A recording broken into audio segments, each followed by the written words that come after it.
89.1 FM, streaming live 24/7 at ames.edu/radio, Ames Student Radio, the way radio should be. That was Are You That Somebody by Aliyah. If I said that wrong, then you can totally yell at me. That's totally cool. This is Anna here. I hope everyone's having a wonderful Wednesday. I finally figured out what day of the week it is, because my Mondays always are weird. I have a really cool show for you planned. It's a lot of music-related things, so if you're really into music and you want to listen to that, you should stick around. My top 10 list is very, very different than it usually is, so that'll be interesting to see how that rolls. But stick around. I've got Ames news and weather for you come up next, and then I'll have my word of the day, which will be really funny because it's kind of relating to a funny story. So stick around for that on Ames Student Radio, the way radio should be.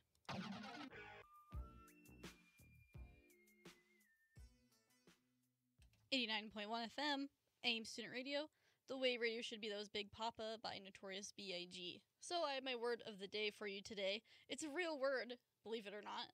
I think I've used up a bunch of the words I've been using lately, so I'll have to come up with a new word to tell you guys about, I guess. See if I come up with something next or something to the sorts. But my word of the day today is a real word. I looked it up, but it relates to a funny story, so just hold on for a second. My word of the day today is ninny, N-I-N-N-Y, which means on dictionary.com means a foolish person, or it's like if you're silly or dumb. So this relates to my funny story because my mom would probably call me or my cat a ninny. Because, okay, let me start with this first. Yesterday, my cat, I've talked about my cat before. She's very strange. She's got a lot of issues, but I like her anyway. But either way, yesterday we were sitting in my living room, and the kitchen, you can see it from the living room because it's like one big room. So my cat decides that she wants to sit up on the counter, which is annoying in the first place, but whatever. And so in the middle of our counter, which is huge, by the way, we have like a handful of plants that are decoration, and then like the napkins, obviously, and like placemats. So my cat decides she wants to like hide in there, but there's not really a way to hide in there. So she's like trying to tuck into like this flower basket, all funky and weird. Like it would almost be like the equivalent of watching an animal try and hide in a bush, but you can see them instead. It was really weird. So I called my cat a ninny because she's just really weird. She does weird stuff too. Like she'll all she does is sit in my room all day and sleeps in the same spot on my bed all day. And I don't think she does anything else besides maybe yell at one of my other cats because she doesn't get along with them. Or my mom would call me a ninny because I'm very strange, I guess, apparently. So I guess what is weird, my mom was making fun of me the other day. So in the morning, I like to make a bagel with my breakfast because I don't usually eat lunch because I have a lot of stuff going through lunch usually. So I make a bagel in the morning so I have something else to eat. So I guess what's weird about that is I make my bagel, but because I want it to be toasted, so I put it in the toaster, but I don't want it to be warm when I put the cream cheese on it, and I don't want to eat it when it's warm. So I put it in the freezer so it'll cool down because I don't really have time for it to wait for like 10 years to let it cool down. So I put it in the freezer, then I take it out, and then I put the cream cheese on it. So apparently that's weird. I guess I also have really weird tendencies, like I have to do things in a very specific order. Or sometimes, I guess for some reason I decide sometimes I'll walk around with just one sock on. And my mom's like, why are you just wearing one sock? And I'm like, oh, well, the one had like a hole in it or it was bugging me. And I just didn't feel like taking off the other one. I guess I'm just a really strange and peculiar human being. So my mom would probably call me a ninny, which I'm sure she's done multiple times. But it's my word of the day today because I think it's just such a funny word too. Like you just keep saying it and it's like so weird because the double N sounds funny. Anyway, I'll get you guys back to the music. We have the rest of 90s at Noon for you. Let's see, what do we got going? We've got U2, Mark Morrison, Lauryn Hill, Marky Mark and the Funky Bunch, and a bunch of other cool stuff. And then coming up next, I'll have my song of the day and my top 10 list, which is going to be a little different than usual. But a lot of music-related things, so stick around for that on Ames Student Radio, the way radio should be. 89.1 FM, streaming live 24/7 at ames.edu/radio, Ames Student Radio, the way radio should be. That was Inside the Fire by Disturbed. Oh, that's always a good choice. Disturbed, always good. Their new album is fabtabulous if you didn't know that. Anyway, coming up next, I'll have Ames weather news as usual, but I'll have my top 10 list, which is going to be a little different than usual, but it's going to be really interesting because it's music related, so stick around. I'll have my song of the day coming up next for you as well. We've got Deftones coming up for you on Ames Student Radio, the way radio should be. Hey! 89.1 FM, Ames Student Radio, the way radio should be. That was given up by Linkin Park. So as I said, I have my top 10 list, but it's a little different today.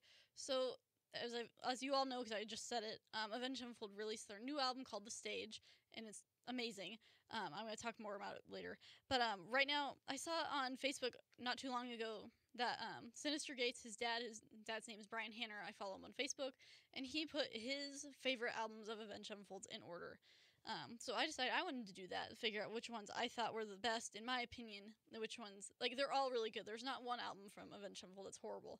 I put them ranked kind of in order of which ones I really like the most, and also what more people have also really liked, too.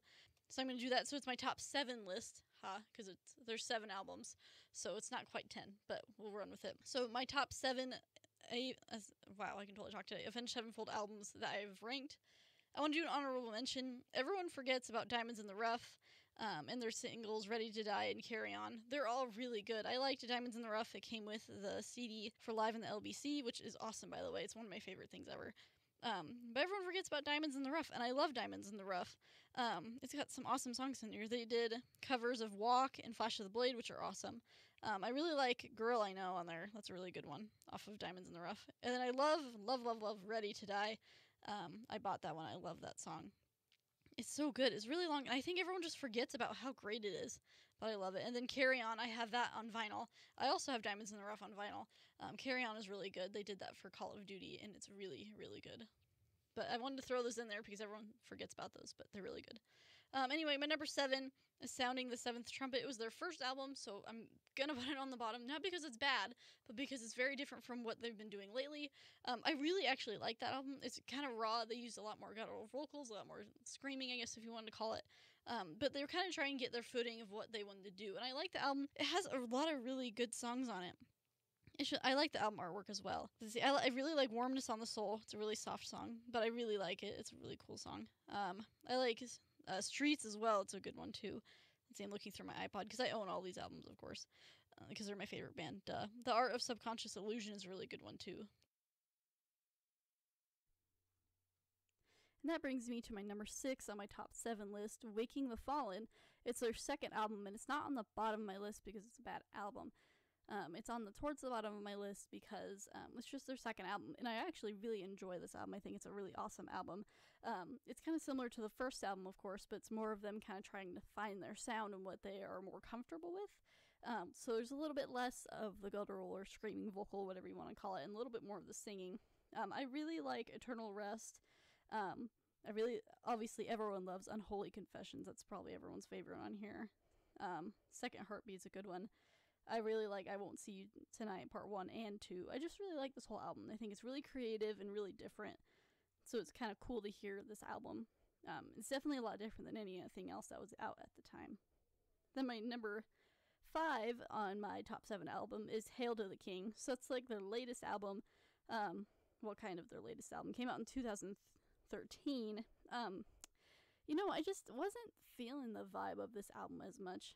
Like, it was a good album, and it's really good and really talented, but it doesn't seem like them, And it's definitely not my favorite of theirs. Like, there's some songs on here that are really good. Like, I really like Requiem. Crimson Day is a good one. Planets and Acid Rain. But it didn't feel like them. It didn't feel like an album that Avenged Sevenfold would write. Like, I love the album to death, but it's definitely not my favorite of theirs. But it's still a good album. Probably my least favorite song in here is probably Hail of the King or Shepherd Fire. Maybe because I've heard it so many times because they play it on the radio all the time and it just gets really old. But it's still a good album. It's just so different for them that I don't think it just didn't sound like them. I think they were trying to find their footing after Nightmare, but I wasn't feeling this album. But it's still a good album. Just definitely not. Is it one of the best albums of all time? Probably. It's up there. But I don't like it that much. So that brings me to my number 4. I'm going to do this one. I'm going to stop here. Then I'll get you guys back to the music and you can hear the rest of it later. So let's see. What is my number 4? My number 4 is City of Evil. This is such an incredible album because it is so diverse and so different. This is really where they got their footing. This album really got them to the fame that they have now. So it came out in 2005. All the songs on here are just incredibly different and very talented, and they just sat and wrote for, I think, forever because this album is just so different. I really love Beast and the Harlot, and I wish they'd play it live, but I know they've said before that they don't like playing it live because they all have to do a lot of singing, so they don't get to move around as much, so it's not as fun for them. I love that one. Burn It Down's awesome. Backcountry, of course, is the best. I love that song. Seize the Day is amazing. I really like Trashed and Scattered. Let's see what else. All these songs on here are really, really good. And it's just so different from anything else that came out at that time. And still, I mean, it's just so different. And this album definitely got them their start and got them to be where they are today. So I love this album. It's awesome. And it's so fun to listen to. All these songs are like stupid long, but they're so good to listen to. They're all really, they're all like, I think the shortest one's like 4 minutes. And yeah, the shortest one is Burn It Down. It's 4 minutes and 58 seconds. So it's a long song, but it's really, really good. So I'm going to get you guys back to the music. Coming up next, I'm going to do Ames weather and news and all that good stuff, and I'll finish the top 10 list here in a little bit. So stick around. This is Ames Student Radio, the way radio should be. Ames Student Radio, the way radio should be. That was Meltdown by Love and Death. I love that song. I'm sorry if you've heard it more than once on this station because I love this song so much. It has Brian Head-Welch in it. He's the guitarist of Korn, and he's the vocalist, actually, and I love his vocals. They're my favorite. Coming up next, I have Rev Theory and Be Brave, and I will finish up my top 7 list for you. It'll be really interesting, so stick around for that. Ames Student Radio, the way radio should be.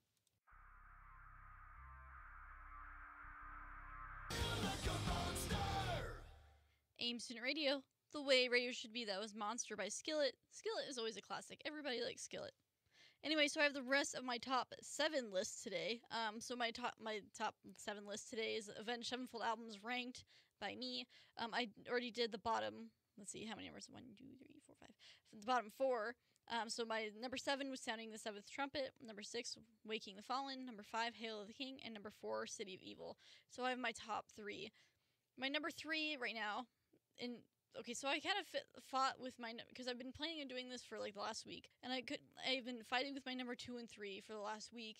So really, these both could be in each other's places, but I had to put them somewhere.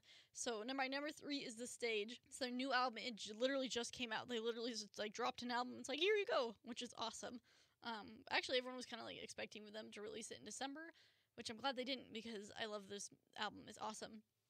It definitely takes listening to it 2 or 3 times to understand it because it's a very different album, but it's got a lot of cool stuff going on in it. It's extremely, extremely different. It uses a lot of technical elements in it, which I think is awesome because they use just enough of it to add a really nice emphasis on stuff, and they don't use not enough, so it's like, well, it's dumb, but they don't use too much where it's like technical, but it's really, really interesting. It's their longest album now. It's at 73 minutes, which is 1 minute longer, I think, from City of Evil.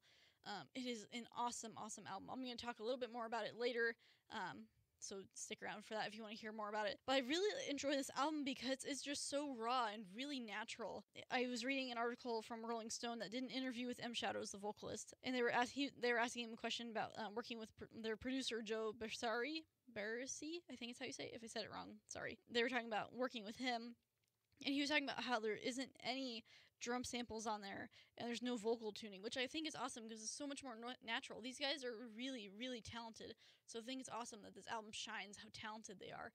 The guitar on this album is amazing. Sinister Gates soloing is awesome on it. The rhythm in here is awesome, good too. Just everything about this album is amazing. It took a little bit of getting used to, but it's an awesome, awesome album. I personally really like the number 4 track, which I'm not sure I can say in radio, so I'm not going to say it. I like number 3. I like number 2. The Paradigm, Sunny Disposition, Creating God. I love all of these. Fermi, Paradox, all of these are really good. Number 11 actually features Neil deGrasse Tyson at the end, and he has like a spoken part at the end of the song, which I think is super cool. They got somebody else involved. This album is just amazing. I love this album. It's really cool, but it does take a little bit of you getting used to listening to it and getting to know it. I've listened to it a handful of times. I bought it actually. It's coming in the mail, but you can listen to it on Spotify if you want to. That leads me on to my number 2. My number 2 is Nightmare. I love this album. I think this is the first album I ever heard from Avenged Sevenfold, and I fell in love with it immediately. It's just an amazing, amazing album. It's really sad because this is when their drummer Jimmy died, the Rev. It's kind of sad, but it's amazingly written. Just all these songs are amazing. Songs like Nightmare was an awesome song. Welcome to the Family is a really, really good song. I sing that all the time.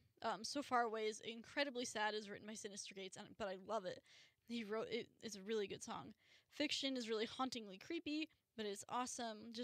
And Buried Alive is a really good one too. They play that live every once in a while. The album is just really, really good. Everything about it is just very Avenged. Like when you think of Avenged Sevenfold, you think of this album because it is so good.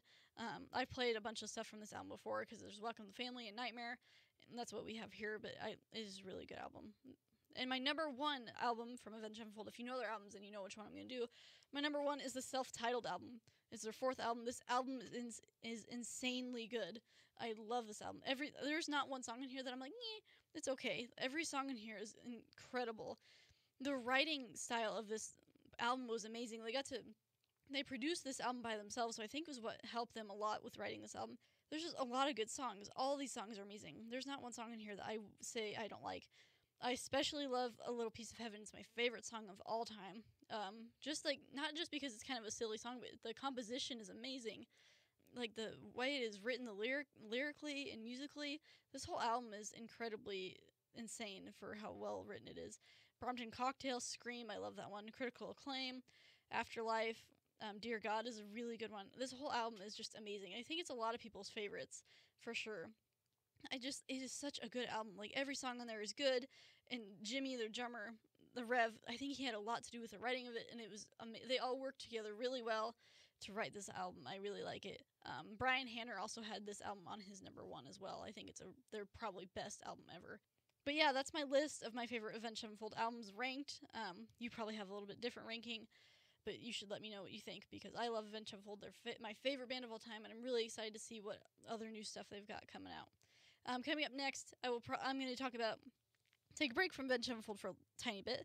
I'm going to talk about new music that has just recently came out and what I think about it, and then I'll get back to Avenged Sevenfold again and talk about the stage. So stick around for that. I have Social Distortion and Breaking Benjamin for you on AIM Student Radio, the way radio should be. 89.1 FM, streaming live 24/7 at aims.edu/radio, AIM Student Radio, the way radio should be. That was Stupid Girl by Saving Abel.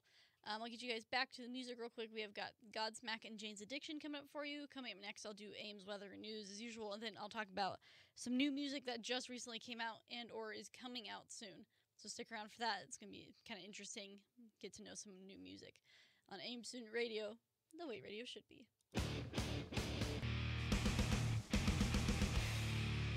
89.1 FM, AIM Student Radio, the way radio should be. That was Dead But Rising by Volbeat. They're another great band. I probably wouldn't have never known who they were until I saw them right before I saw Avenged Sevenfold. They were like the second headliner, but they are awesome. That is a really good song, and I really like Hangman's Body Count. That's the one song that got me into them. But they're an awesome band. Anyway, I'm going to talk about new music that just recently came out, like recently, and some other stuff that came out also. So starting off, Papa Roach literally I think yesterday, the day before, released their new song called Crooked Teeth. So their new album supposedly is going to come out sometime in 2017, probably early 2017. So that's pretty exciting. I listened to the song. It's called Crooked Teeth. It's like a mix of their old stuff and their new stuff, and I think it's a really nice marriage of the two because it has like the older, more rappy, really heavy kind of stuff, but then the newer like kind of rap elements, but more singing and lighter tones in it. It is a really good song. It seems like the theme is kind of heavy though. I'm not sure what it's about, but it is really good. I like it. So I'm hoping to see some new stuff from them. They're one of my favorite bands, so it'd be really interesting to see what else comes from them soon. Upon a Burning Body, their new album just came out the same day Avenged Sevenfold's album came out, which I believe was last Thursday. And they have a music video that just came out with it too. The album's called Straight from the Barrio, and the song that just came out with the music video is called BMF, and I would tell you what that means, but it's not appropriate for radio. But the music video is kind of fun. It has like features like parts of Prince of Bel-Air, which I think is funny. I've never seen it, but it has themes of that in it, and I think this video is pretty funny. It's just kind of like the vocalist messing with people. It's kind of funny. But the song is really good. It's like their classic kind of stuff. It's very similar to all their stuff. Nothing super changing with it, but I do like it. I think it sounds really good. I'm excited. I need to buy that album. I think they put a bunch of their songs up on YouTube already, so I need to listen to those. But I do definitely want to buy the CD. I'm one of those people that likes to buy the physical CD. Something about having the CD in your hands and like having it is awesome. I love it, and I think it sounds better too. And Lamb of God just released their single for Duke. I was talking about it a little bit a couple of weeks ago or something like that. It's about a fan that Randy Blythe, their vocalist, had met and figured out he was dying from leukemia. So they became really close, but then when he died, it was obviously really sad. So Randy wants to put out some more word about leukemia and how horrible it is. And the song is about kind of life and death in that area. The song, I really like the song. It's very soft, kind of a lot of like regular vocals, not like very clear vocals, none screaming or guttural vocals, which I think a ton of Lamb of God fans aren't very fond of because they really never have done something like that with clean vocals. But it is a really good song. I would recommend going and checking it out.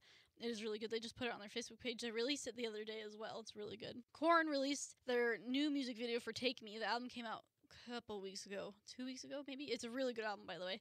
The video for Take Me is really good. It's really creepy. It reminds me of Make Me Bad a little bit, and I saw that in the YouTube comments for it as well. But it is really good. The album and the song, just everything. So that's the new music video for that.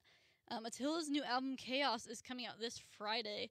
A bunch of the songs are already out. I think Ignite, Let's Get Abducted. I'm trying to think of another one that just came out. Public Apology. That's a good one. I like that one. That new album's coming out this Friday, so I'm pretty excited to see what this album's supposed to be. It's supposed to be really diverse, so I'm really interested to see how it's going to turn out. And lastly, Motionless in White. They didn't release any new music, but they said that they're going to release a new album in the winter of 2017, which is pretty close. But they want their fans to help with the album art. Like create a concept for it, which I think is really cool. They're getting their fans involved, which is awesome. So I wanted to throw that in there because I thought it was pretty exciting. So I'll get you guys back to the music. Coming up next, I'm going to do Ames Weather News as usual. I'm going to talk more about Avenged Sevenfold's new album, The Stage, because I think it's fabulous. So I'm going to talk about that at length. So if you don't want to hear it, then sorry. But coming up next, I have Owl Nation and Papa Roach for you on Ames Student Radio, the way radio should be.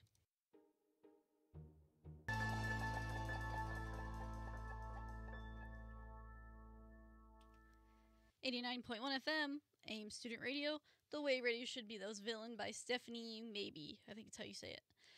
Anyway, I have so Avenged Sevenfold's my favorite band, obviously, so I'm going to keep talking about them. Their new album just came out, so I'm going to talk a little bit about that, because the way they did it is incredible, almost revolutionary. But, so on Thursday, they had, like, a live thing. They posted, like, on Facebook that they're having an event, and everyone should come. It's a live event. It was you could get on the VRTGO app, I think it was called, or see it on Facebook or on their website. So everyone, because it happened here at 9:30, I believe. So everyone here in Colorado saw it at 9:30. I was sitting there, and I was sitting on the website, because on the website they had a timer. So I was sitting there, and as the timer's dwindling down, I'm getting really excited, because I don't know what this live event's for, and I'm really excited because I'm thinking there's some new music or something, and I was right. But, so the timer goes down, and nothing happens, and everyone is freaking out. I'm on the Facebook page, everyone's freaking out on Avenged Sevenfold's page. It's like, nothing is happening, where's the live event? But then I noticed, like, the timer went down, it's 9 o'clock, but it was really supposed to happen at 9:30, so I was like, well, this is strange, or something's out of sorts. I don't remember what time it was specifically. So we all learned that the timer was for the new album release. The album had just dropped right after that timer went off, which is insane because there was no word of an album drop. Nobody knew an album was going to drop. Everyone just knew that The Stage had just come out as a single, and nobody knew anything else about it, which I think was awesome. So then at 9:30 or whatever time it was, 9 or 30, they did a 360 virtual reality show, and it was awesome. They played, I had it written down. They played Nightmare, they played The Stage, they played a couple of songs off of Hail the King. They played Acid Rain and Planets, I'm pretty sure. It was really, really cool. I watched it on my phone and on Facebook, because their website totally crashed, so you couldn't watch it on their website. But it was on the app, and you could see it in 360, which was really cool. And then on Facebook, they just had it a live video. They didn't have it 360, but that was really, really, really cool. So the album just had dropped, and nobody knew about it. Everyone had assumed that was going to come out in December because their friend Chris Jericho had posted on his Facebook that that new Avenged stuff was going to come out in December, something to that effect. So we were all waiting for it in December. So I guess they had teased that they did that on purpose because they didn't want everyone to think that their album was coming out soon. So I thought that was really cool planning. They put in a lot of work to get the albums to just drop randomly. It was all in the stores that day. They planned it very well. Capitol Records really did a good job for them, helping them do that. I thought that was awesome. The new album is awesome. It's like artificial intelligence themed, a lot of space related things, stuff about government and gluttony. I've noticed, like in the song "Sunny Disposition." The album is just crazy good. You do have to listen to it probably 2 or 3 times. I would probably say 3 times to kind of fully absorb the album because it's very different. Really raw, really natural though.